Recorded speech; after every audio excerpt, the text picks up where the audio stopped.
Hello welcome back to my channel big date photo സ്റ്റുഡിയോയുടെ episode 12 കാണാം. 2003 ആ accident നടക്കുന്നത് കാണിച്ചുകൊണ്ടാണ് എപ്പിസോഡ് 12 സ്റ്റാർട്ട് ചെയ്യുന്നത്. ആ അത്ഭുത ക്യാമറയുമായി മരണത്തിൻ്റെ വാതിൽ അന്വേഷിച്ചു പോവുകയായിരിക്കും കീ ജൂൻ്റെ അങ്കിൾ. അപ്പോഴാണ് ആ ആക്സിഡൻറ്റ് കാണുന്നത്. ഹാനിനെ വേഗം തന്നെ കാറിൽ നിന്നും എടുത്ത് പുറത്തിരുത്തും. ബോധം നഷ്ടപ്പെടാതെ അവളോട് ഓരോന്നൊക്കെ സംസാരിപ്പിക്കും. ഇതിനിടയിൽ ആംബുലൻസിനെ അങ്കിൾ വിളിക്കുന്നുണ്ടെങ്കിലും ടണലിൽ സിഗ്നൽ ഇല്ലാത്തതിനാൽ കോൾ കിട്ടില്ല. എൻ്റെ പേരിതാണ്, ഞാൻ മരണത്തിൻ്റെ പാതയിലേക്ക് പോകുന്ന വഴിയാണെന്നൊക്കെ പറയുമ്പോൾ മരണത്തിൻ്റെ പാതയോ എന്ന് കുഞ്ഞി ഹാൻ ചോദിക്കും. പെട്ടെന്നത് പറഞ്ഞു പോയതുകൊണ്ട് ഒരാൾ മരിച്ചു കഴിഞ്ഞാൽ നെതർ വേൾഡിലേക്കുള്ള പാതയിലൂടെ സഞ്ചരിച്ച് അവർ നെതർ വേൾഡിലേക്ക് എത്തും. എന്നാൽ ഞാൻ മരിക്കാത്തത് കൊണ്ട് എനിക്ക് ആ വഴിയിലൂടെ പോകാൻ സാധിക്കില്ല.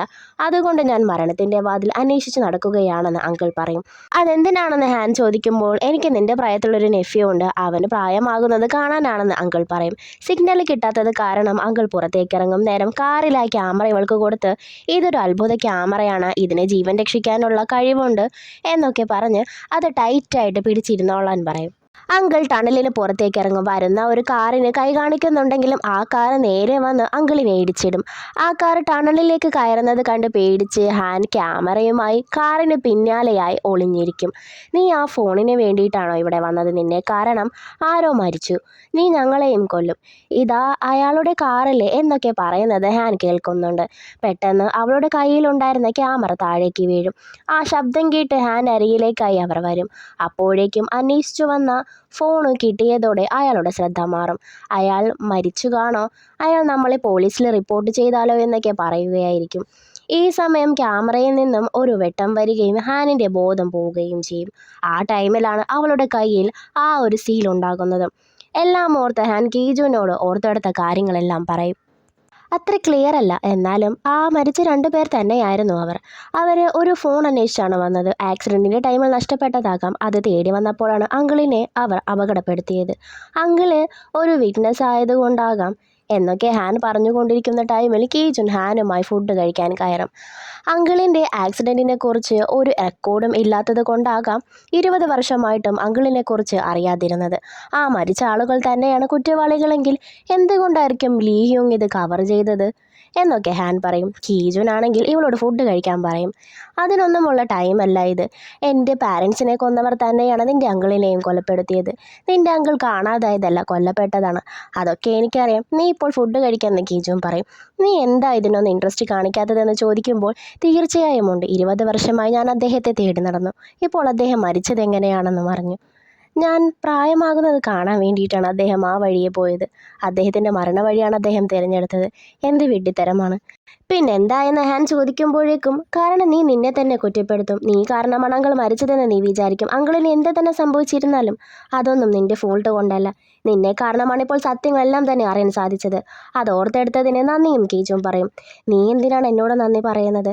ഞാൻ ഒരിക്കലും സേഫ് സോൺ ആയിരുന്നില്ല. നിൻ്റെ അങ്കിൾ മരിച്ചത് കൊണ്ടാണ് ഞാനിപ്പോഴും ജീവനോടെ ഇരിക്കുന്നത്. ഞാൻ അവസാനം അതും കണ്ടെത്തി. നീ വന്നില്ലായിരുന്നെങ്കിൽ ഞാനും മരിക്കുമായിരുന്നു. ഞാൻ പറഞ്ഞില്ലേ ആ സമയത്ത് ജെങ്സുവാണ് എന്നെ സേവ് ചെയ്തതെന്ന്. ഹാനിൻ്റെ കയ്യിൽ പിടിച്ച് ഇത്ര സുന്ദരിയായി നല്ല രീതിയിൽ നീ വളർന്നതിൽ അങ്കിളിന് സന്തോഷമായിരിക്കും. വളരെ നന്നായി തന്നെയാണ് നീ വളർന്നിരിക്കുന്നത് ജെങ്സു എന്ന് പറയുമ്പോൾ ഹാൻ കരഞ്ഞു പോകും. വീട്ടിലേക്ക് എത്തുമ്പോൾ എന്നെക്കുറിച്ചുള്ള മെമ്മറീസൊക്കെ ഇനി എപ്പോഴാണ് വരുന്നതെന്ന് കീജും ചോദിക്കുമ്പോൾ ആ സമയം ഞാൻ അൺകോൺഷ്യസ് ആയിരുന്നല്ലോ എന്ന് ഹാൻ പറയും. ഹാൻ ഒപ്പിച്ചു വെച്ച കാര്യങ്ങളെല്ലാം കേൾക്കുമ്പോൾ അവൾക്ക് തന്നെ എംബാരസ്ഡ് ആയി തോന്നും. ഒരുപാട് പ്രണയത്തിലും വളരെ അഫെക്ഷനിലും നീ ഓർത്തെടുക്കാൻ ശ്രമിക്കുമെന്ന് കീജുൻ ഹഗ് ചെയ്തുകൊണ്ട് പറയും. ബാഡ് മെമ്മറീസൊക്കെ എടുത്ത് കളഞ്ഞ് എന്നോടൊപ്പമുള്ള നല്ല മെമ്മറീസ് ഓർത്തെടുക്കാനും അവൻ പറയും. ജീവൂൻ ഹാനിനോട് ഗോസ്റ്റ് ഓടിപ്പോകാതെ ട്രാപ്പ് ചെയ്യാനുള്ള എന്തെങ്കിലും കയ്യിലുണ്ടോ എന്ന് ചോദിക്കുമ്പോൾ അങ്ങനെയൊന്നും കയ്യിലില്ല എന്ന് പറയും. എന്നോട് ഒരാൾ ബ്ലൈൻഡ് ഡേറ്റിനൊന്നും പോകരുതെന്ന് പറഞ്ഞു, അതിനർത്ഥം അയാൾ എന്നെ ഫ്ലേർട്ട് ചെയ്യുകയാണല്ലേ എന്ന് ജീവൻ ചോദിക്കും. അതെ, നീ ആരായിട്ടാണ് ഫ്ലേർട്ട് ചെയ്യുന്നത്? ഹാൻസം ആണോ എന്നൊക്കെ ഹാൻ ചോദിക്കുമ്പോൾ ആണെന്നാണ് എന്നോട് പറഞ്ഞത്. പക്ഷെ 2 ദിവസമായി ആളുടെ ഒരറിവുമില്ല, അതിനർത്ഥം എന്താണെന്ന് ഇവൾ ചോദിക്കും. അവൻ ഫ്ലേർട്ടിംഗ് ഒക്കെ നിർത്തി ദി എൻഡായി കാണുമെന്ന് ഇവൾ പറയും. നീ എവിടെയായിരുന്നുവെന്ന് ജീവൻ അന്വേഷിക്കുമ്പോൾ ഞാൻ ആക്സിഡൻറ്റ് നടന്ന ടണലിലായിരുന്നു. ആ ആക്സിഡൻറ്റ് വിചാരിച്ചതുപോലെ ഒരു നോർമൽ ആക്സിഡൻ്റ് ആയിരുന്നില്ല എന്ന് മാത്രം ഹാൻ അവളോട് പറയും. നാംഗു നാരിയുടെ അടുത്ത് ചെല്ലുമ്പോൾ ഒരു ടാക്സി വിളിച്ച് അവൾ എങ്ങോട്ട് പോകാൻ ഇറങ്ങുകയായിരിക്കും. അമ്മ ഓടി വന്ന് ഈ രാത്രി നീ എങ്ങോട്ടാണ് ഇപ്പോൾ പോകുന്നതെന്ന് ചോദിക്കും. എനിക്ക് അദ്ദേഹത്തെ ഒരിക്കൽ കൂടി കാണണമെന്ന് നാരി പറയുമ്പോൾ നീ വീണ്ടും അയാളെ കാണാൻ പോവുകയാണോ? അവൻ മരിച്ചിട്ട് 3 മാസമേ ആകുന്നുള്ളൂ. നീ ഈ തെറ്റ് ചെയ്യരുത്. ഇതിനൊക്കെ ഒരുപാട് ശിക്ഷ നീ അനുഭവിക്കേണ്ടി വരുമെന്ന് അമ്മ പറയുന്നുണ്ടെങ്കിലും നാരി പോകും. എന്നാൽ ചെല്ലുന്നത് നാംകുവിനോട് സംസാരിക്കാനായിരിക്കും. എന്നെ കാരണമാണോ നിങ്ങൾക്ക് ഇവിടെ നിന്നും പോകാൻ സാധിക്കാത്തത്? അത്രയും എന്നെ വെറുക്കുന്നത് കൊണ്ടാണ് നമ്മുടെ സ്റ്റഫ് എടുത്ത് നിങ്ങൾ പോയത്. എനിക്ക് ശരിക്കും ഫ്ലവേഴ്സ് ഇഷ്ടമല്ല, പക്ഷേ ചുറ്റോട് ചുറ്റും നിറയെ ഫ്ലവേഴ്സാണ് എല്ലായിടത്തും. നമ്മുടെ ഗാർഡനിൽ, നമ്മൾ പോയിരുന്ന പാർക്കിൽ, നിങ്ങളുടെ പോലീസ് സ്റ്റേഷനിൽ, അങ്ങനെ എല്ലായിടത്തും. നിങ്ങൾ കുറ്റവാളികളെ ചേസ് ചെയ്യുന്നിടത്തെല്ലാം ഒരുപാട് ഫ്ലവേഴ്സ് ഉണ്ടെന്ന് എനിക്ക് ഉറപ്പായിരുന്നു. അതുകൊണ്ടാണ് എനിക്ക് ഫ്ലവേഴ്സ് ഇഷ്ടമാണെന്ന് ഞാൻ പറഞ്ഞത്. ഫ്ലവേഴ്സ് ഉള്ള സ്ഥലങ്ങളെല്ലാം കാണുമ്പോൾ നിങ്ങൾ എനിക്ക് തിരിച്ച് മെസ്സേജ് അയക്കുമെന്ന് ഞാൻ കരുതി. സത്യമാണ്, ഞാൻ ചീറ്റ് ചെയ്തവളാണ്. ഞാൻ ആളെ ചൂസ് ചെയ്യുമെന്ന് കരുതിയിട്ടാണോ നിങ്ങൾ ആ സ്റ്റഫെല്ലാം എടുത്തുകൊണ്ട് പോയത്? ഇല്ല, ഞാൻ അങ്ങനെ ചെയ്യില്ല. എനിക്കതിന് കഴിയില്ല. ഏത് ശിക്ഷയും ഏറ്റെടുക്കാൻ ഞാൻ തയ്യാറാണ്. നിങ്ങളെ കൊന്നതിന് ശേഷം എനിക്കൊരിക്കലും ഹാപ്പി ആയിരിക്കാൻ സാധിക്കില്ല. അതുകൊണ്ട് ദയവ് ചെയ്ത് പോകണം, എന്നെ ബ്രീത്ത് ചെയ്യാൻ അനുവദിക്കണം എന്ന് കരഞ്ഞുകൊണ്ട് പറയും. നാംഗു ഒരുപാട് വിഷമിക്കും. അവൻ നാരിയോട് സോറി പറയും. അവൾ നിലവിളിച്ചുകൊണ്ട് എന്നോട് ക്ഷമിക്കണം ഒപ്പ, സോറി എന്ന് പറയുമ്പോൾ ഞാൻ തീർച്ചയായും പോകാമെന്ന് നാംഗു സമ്മതിക്കും. ഹാൻ യൂൻചുവിലെ സിസ്റ്ററിനോട് വെക്കേഷൻ ഹോം മർഡർ കേസിൻ്റെ ഫയലിൻ്റെയും യൂൻചുവിലെ കേസിൻ്റെ റെക്കോർഡിൻ്റെയും റിക്വസ്റ്റിംഗ് ഇൻഫോർമേഷൻ ലെറ്റർ കൊടുക്കാൻ പറയും. ജാങ്നിൻ ടണൽ കേസിൻ്റെ റിക്വസ്റ്റിംഗ് ഇൻഫോർമേഷൻ കൊടുക്കാനുള്ള ചിന്തയിലാണ് ഞാനെന്ന് ഇവൾ പറയുമ്പോൾ അതിന് വിക്ടിംസിൻ്റെ ഫാമിലിക്ക് മാത്രമല്ലേ റിക്വസ്റ്റ് അയക്കാൻ സാധിക്കൂ എന്ന് യൂൻചുവിലെ സിസ്റ്റർ ചോദിക്കും. ആ ആക്സിഡൻറ്റിൽ മരിച്ചത് എൻ്റെ പാരൻസ് ആണെന്ന് ഇവൾ പറയും. ലീഹ്യോങ് ആണെങ്കിൽ കീജുൻ ആരായിരിക്കും, അവൻ എന്തായിരിക്കും വേണ്ടതെന്നൊക്കെ ചിന്തിച്ചു കൊണ്ടിരിക്കുകയായിരിക്കും. ഈ സമയം സിയോങ്സു, അതായത് വെക്കേഷൻ ഹോമിൻ്റെ ഓണർ, ഇയാളെ വിളിച്ചു കൊണ്ടിരിക്കുകയാണ്. എന്നാൽ ഇയാൾ അത് മൈൻഡാക്കില്ല. വെക്കേഷൻ ഹോം മർഡർ കേസിൻ്റെയും യൂൻചുവിൻ്റെ ഡെത്ത് കേസിൻ്റെയും ജങ്മിൻ ടണൽ കേസിൻ്റെയും ഇൻഫോർമേഷൻ റിക്വസ്റ്റ് ഹാൻ അയച്ചിട്ടുണ്ട് എന്ന് കേൾക്കുമ്പോൾ എന്തിനാണ് ആ ടണൽ കേസ് എന്ന് ഇയാൾ തിരക്കും.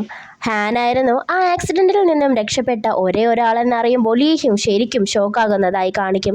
അവളുടെ സ്റ്റെപ്സ് എല്ലാം ഫോളോ ചെയ്തുകൊണ്ടിരിക്കണമെന്ന് ഇയാൾ പറയും. മാനേജറിനോട് മീഡിയാസ് ഒന്നും റിപ്പോർട്ട് ചെയ്തിട്ടില്ലല്ലോ ഇതുവരെ, ഓഡിയോ ഫയലോ അങ്ങനെ എന്തെങ്കിലും എന്ന് ചോദിക്കും. ഇയാൾ ഇല്ലെന്നും പറയും. കീജുവിനെ ഓർത്തുകൊണ്ട് അവൻ ശരിക്കും പൈസയ്ക്ക് വേണ്ടി തന്നെയായിരിക്കും അന്നതൊക്കെ ചെയ്തതെന്ന് ഇയാൾ വിചാരിക്കും. ഈ സമയമെല്ലാം സിയോങ്സു ഇയാളെ വിളിച്ചുകൊണ്ടിരിക്കുകയായിരിക്കും. പിന്നീട് കസീനോ പോലുള്ളൊരു സ്ഥലമാണ് കാണിക്കുന്നത്. കുറച്ച് ഗുണ്ടകളൊക്കെ ചേർന്ന് ഒരാളെ പഞ്ഞിക്കിടുകയാണ്. നോക്കുമ്പോൾ ചോരയൊക്കെ വെക്കേഷൻ ഹോമിൻ്റെ ഓണർ എന്ന് പറയുന്ന സിയോങ്സു ആയിരിക്കും. അത് ഇത്രയും വലിയ പണക്കാരൻ എന്താണ് ഇവിടെയെന്ന് നമ്മൾ ചിന്തിക്കും. ഈ ലീഹു ഇങ്ങനെ വിളിച്ചുകൊണ്ടിരിക്കുകയാണ്. ഇയാൾ ഗുണ്ടകൾക്ക് ഒരുപാട് പൈസ കൊടുക്കാനുണ്ട്. ഇത്രയും വലിയ പണക്കാരൻ എന്തിനാണ് അയാളുടെ പൈസ എന്ന് നമ്മൾ ചിന്തിക്കും. ഇയാൾ ശരിക്കും പണക്കാരൻ പോയിട്ട് സ്വന്തമായിട്ട് ഒന്നും തന്നെ ഇല്ലാത്ത ആളാണ് നമുക്ക് മനസ്സിലാകും. മിനിസ്റ്ററുമായി ബന്ധമുള്ള ആളാണ് ഞാൻ. 4 ദിവസത്തിനകം പൈസ തിരിച്ചു തരാമെന്ന് ഇയാൾ പറയുമ്പോൾ 2 ദിവസം, അല്ലെങ്കിൽ നിന്റെ കിഡ്നി ഞങ്ങൾ ഇങ്ങെടുക്കുമെന്ന് ഈ ഗുണ്ടകൾ പറയും. സ്റ്റുഡിയോ കാണിക്കും. ജീവന് കാര്യങ്ങളൊക്കെ പറഞ്ഞ് മെസ്സേജ് അയക്കാൻ ശ്രമിക്കുന്നുണ്ടെങ്കിലും എല്ലാം അങ്ങോട്ട് ക്ലിയർ ആയിട്ട് അയക്കാൻ സാധിക്കുന്നില്ല. എനിക്കൊരു ഈവൾ ബോസ് ഉണ്ടെന്ന് ടൈപ്പ് ചെയ്യുമ്പോഴേക്കും കീജുൻ അവനുള്ള അടുത്ത പണിയായി വരും. ഇത്രയും ബുക്കൊക്കെ എന്നിവൻ ചോദിക്കുമ്പോൾ ഇല്ല, ഇനിയും ഉണ്ടെന്ന് കീജുൻ പറയും. ഡെത്ത് പാത്തിനെ കുറിച്ചും ഗേറ്റ് ഓഫ് ഡെത്തിനെ കുറിച്ചും തിരയാൻ പറയുമ്പോൾ നിന്റെ അങ്കിൾ ഗേറ്റ് ഓഫ് ഡെത്തിനെ കുറിച്ച് കണ്ടെത്തിയിട്ടുണ്ടെങ്കിൽ ശാപത്തിനെ നീക്കം ചെയ്യുമെന്നതിന് ഒരു ഗ്യാരണ്ടിയുമില്ലെന്ന് മാനേജർ പറയും. ഒരു 100 വട്ടം ഈ ബുക്സൊക്കെ നീ വായിച്ചതല്ലേ, ഇതിലൊന്നും ഉണ്ടായിരുന്നില്ലല്ലോ എന്ന് പറയുമ്പോൾ അന്നൊക്കെ ഞാൻ ഈവിൾ സ്പിരിറ്റിനെ കുറിച്ച് മാത്രമായിരുന്നു സെർച്ച് ചെയ്തിരുന്നത്. ഇപ്പോൾ നമ്മുടെ ഫോക്കസ് മാറ്റണം. എൻ്റെ അങ്കിൾ ഈവിൾ സ്പിരിറ്റിനെ നശിപ്പിക്കാതെ ഈ ശാപം മാറ്റാനുള്ള വഴിയാണ് കണ്ടെത്തിയത്. നിന്റെ അങ്കിളിൻ്റെ കണ്ടെത്തൽ തെറ്റാണെങ്കിലോ എന്ന് മാനേജർ ചോദിക്കും. അങ്ങനെ ആയാൽ നമുക്കൊന്നും ചെയ്യാൻ സാധിക്കില്ല എന്ന് കീജും പറയുമ്പോൾ ഇതെല്ലാം വെറുതെ ടൈം വേസ്റ്റ് ആകും. പക്ഷേ ഇതെല്ലാം നമ്മൾ വായിക്കണോ? എത്ര ടൈം എടുക്കുമെന്നറിയില്ല. അതിരിക്കട്ടെ, ഈ റെസ്പോൺസിബിൾ ഇല്ലാത്ത നാംഗോ ഇതെവിടെ പോയി എന്ന് മാനേജർ ചോദിക്കും. അവനൊരു അണ്ടർ കവറിലാണ്. സിയോങ്സുവിനെ അന്വേഷിച്ച് ഒരു കസീനോയിൽ പോയിരിക്കുകയാണ്. അവനെ കണ്ടുകിട്ടാതെ നാംഗോ തിരിച്ചു വരില്ലെന്നാണ് പറയുന്നതെന്ന് കീജും പറയും. നാംഗോ അവിടെ കളിക്കുന്ന ആളുകളെയാണ് ഫോക്കസ് ചെയ്യുന്നത്. അപ്പോഴാണ് ഗുണ്ടകളൊക്കെ ഓടിച്ചിടുന്ന ഒരാളെ നാംഗോ കാണുന്നത്. അയാൾ ആ കൊലത്തിൽ കാണുമ്പോൾ പെട്ടെന്ന് ഇവരെ മനസ്സിലാകില്ല. ഫോട്ടോ വെച്ച് ശരിക്കും നോക്കുമ്പോൾ ഇയാളാണെന്ന് മനസ്സിലാകും. അയാളെ ഇവൻ്റെ പവർ ഉപയോഗിച്ച് ഇവൻ അവിടെ നിന്നും എസ്കേപ്പ് ആകാൻ സഹായിക്കും. വീണ്ടും സ്റ്റുഡിയോ കാണിക്കും. ഹാനിനെ വിളിച്ചെന്നാൽ ചെയ്യാമായിരുന്നു എന്ന് മാനേജർ പറയുമ്പോൾ യൂൻചുവിൻ്റെ കേസിൽ തന്നെ അവൾ ഇപ്പോൾ ഒരുപാട് ബിസിയാണ്. അല്ല, നീ എന്തിനാ അവളെ ഇപ്പോഴും ഹാൻ എന്ന് റെസ്പെക്റ്റ് ഇല്ലാത്ത രീതിയിൽ വിളിക്കുന്നത്? അത്രയും എക്സലൻ്റ് ആയിട്ടുള്ള ഒരു ലോയർ അല്ലേ അവളെന്നൊക്കെ പറയുമ്പോൾ നീയും ഹാൻ എന്ന് തന്നെയല്ലേ വിളിക്കുന്നത്? നിനക്കെന്താ പെട്ടെന്ന് പറ്റിയത്? ആളുകളൊക്കെ കേട്ടാൽ നിങ്ങൾ ഡേറ്റിങ്ങിലാണെന്ന് കരുതുമെന്ന് മാനേജർ പറയുമ്പോൾ അതിന് ഞങ്ങൾ ഡേറ്റിങ്ങിലാണ്. ഇത് കേട്ട് മാനേജർ ഷോക്കാകും. അതുകൊണ്ട് എൻ്റെ ഗേൾ ഫ്രണ്ടിനെ പേര് വിളിക്കരുതെന്ന് കീജും പറയും. അല്ല, ഇതൊക്കെ എപ്പോൾ എന്ന് മുതലാണ് എല്ലാവരും ഡേറ്റ് ചെയ്യുകയാണ്, ഞാൻ ഒഴികെയൊന്നൊരു നിരാശയിൽ മാനേജർ പറയുമ്പോൾ നിനക്ക് ബക്കറ്റ് ലിസ്റ്റ് ഇനിയും എത്രയുണ്ടെന്നാണ് ബാക്കി പറഞ്ഞത് എന്ന് ചോദിക്കുമ്പോൾ 32 എണ്ണം എന്ന മാനേജർ പറഞ്ഞതും കീജുൻ അവനെ കളിയാക്കാൻ തുടങ്ങും. കെങ്കി ബുക്ക് വാ എന്ന് പറഞ്ഞ് അവൻ നോക്കാനൊരുങ്ങുമ്പോൾ അവന് ജീവുൻ്റെ മെസ്സേജ് വരും. ഞാൻ ഡേറ്റിങ്ങിന് പോകുന്നു എന്നായിരിക്കും ആ മെസ്സേജ്. അർജൻറ്റായി എനിക്കൊരു സ്ഥലം വരെ പോകണമെന്ന് മാനേജർ പറയുമ്പോൾ ഒരു ഗോസ്റ്റായി നിനക്ക് എന്ത് അർജൻറ്റ് വരാനാണെന്ന് കീജുൻ ചോദിക്കും. എനിക്ക് ഇനിയും ഒരു ബാച്ചിലർ ഗോസ്റ്റായിട്ടിരിക്കാൻ സാധിക്കില്ല എന്ന് പറഞ്ഞ് അവൻ വളരെ ധൃതിയിൽ പോകും. ജീവൻ ഒരാളുമായി ഡേറ്റിങ്ങിന് വന്നിരിക്കുകയാണ്. ഇവളാണെങ്കിൽ അയാൾ ചോദിക്കുന്നതിനൊക്കെ മറുപടി പറഞ്ഞ് ഒറ്റയ്ക്കിരുന്ന് അട്ടഹസിച്ച് ചിരിക്കുകയായിരിക്കും. ഈ ടൈമിലാണ് മാനേജർ ഓടി വരുന്നത്.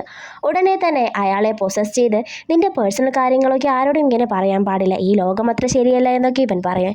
ഇവൾക്ക് പെട്ടെന്ന് തന്നെ മാനേജറാണ് അതെന്ന് മനസ്സിലാകും. നീ എന്തെന്നെ കോണ്ടാക്ട് ചെയ്യാതിരുന്നെന്ന് ചോദിക്കുമ്പോൾ നീ എല്ലാം അറിഞ്ഞപ്പോൾ ആകെ ഷോക്കായി കാണില്ലേ, നിന്നെ പേടിപ്പിക്കാതെ എന്ത് മെസ്സേജ് അയക്കാമെന്ന് ഓർത്തിരിക്കുകയായിരുന്നു ഞാനെന്ന് പറയും. അല്ല ഞാനാണിതെന്ന് നിനക്ക് എങ്ങനെ മനസ്സിലായി എന്ന് ഇവൻ ചോദിക്കും. എങ്ങനെ മനസ്സിലാകാതിരിക്കും, അതുകൊണ്ടല്ലേ ഞാൻ എൻ്റെ പ്രൊഫൈൽ പിക്കറുതെ മാറ്റിയത് എന്നിവൾ പറയും. എന്തായാലും നിനക്കെങ്ങനെ മറ്റുള്ള ബ്ലൈൻഡ് ഡേറ്റ് ചെയ്യാൻ തോന്നിയെന്ന് വളരെ ഉച്ചത്തിൽ ഇവൻ ചോദിക്കുമ്പോൾ ജീവന് വളരെ ക്യൂട്ടായി തോന്നും. ഇൻ്റർനാഷണൽ IT കമ്പനിയിലാണ് ഇയാൾ വർക്ക് ചെയ്യുന്നത്. $70 മില്യൺ ഒരു ഇയർ ഇയാൾ സമ്പാദിക്കുന്നത്. നല്ല ഉയരവും നല്ല ഹാൻസമാണെന്നൊക്കെ പറയുമ്പോൾ കണ്ണാടിയിൽ നോക്കി ഇത്ര വലിയ ഭംഗിയൊന്നും അയാൾക്കില്ല, ഇതാണോ ഹാൻസം, പട്ടിണി കിടന്ന് മരിച്ച ആളെ പോലെയുണ്ടെന്ന് ഇവൻ ജലസായി പറയുമ്പോൾ ജീവൻ അത് ശരിക്കും എൻജോയ് ചെയ്യും. പ്രോസസ്സിംഗ് ടൈം കഴിയുന്നതിൻ്റെ അലാം തുടങ്ങിയതും ഈ വീക്ക് എൻ്റെ ഈവൾ ബോസ് കാരണം ഡിഫിക്കൽട്ടായിരിക്കും. അടുത്ത ഫ്രൈഡേ 8 മണിക്ക് ഗംഗനം സ്റ്റേഷനിൽ ബ്ലൈൻഡ് ഡേറ്റിന് ശരിക്കും പോകാമെന്ന് പറയും. ഈ ടൈമിൽ ഞാൻ ഒരിക്കലും ലേറ്റ് ആകില്ലെന്ന് മാനേജർ പറയും. ജീവന് അത് കേൾക്കേണ്ട താമസം ഒരുപാട് സന്തോഷമാകും. മാനേജർ അയാളുടെ ശരീരത്തിൽ നിന്നും മാറുമ്പോൾ ഇവൻ ശരിക്കും സിൻഡ്രലയെ പോലെയാണല്ലോ എന്ന് ജീവൻ ഓർക്കും.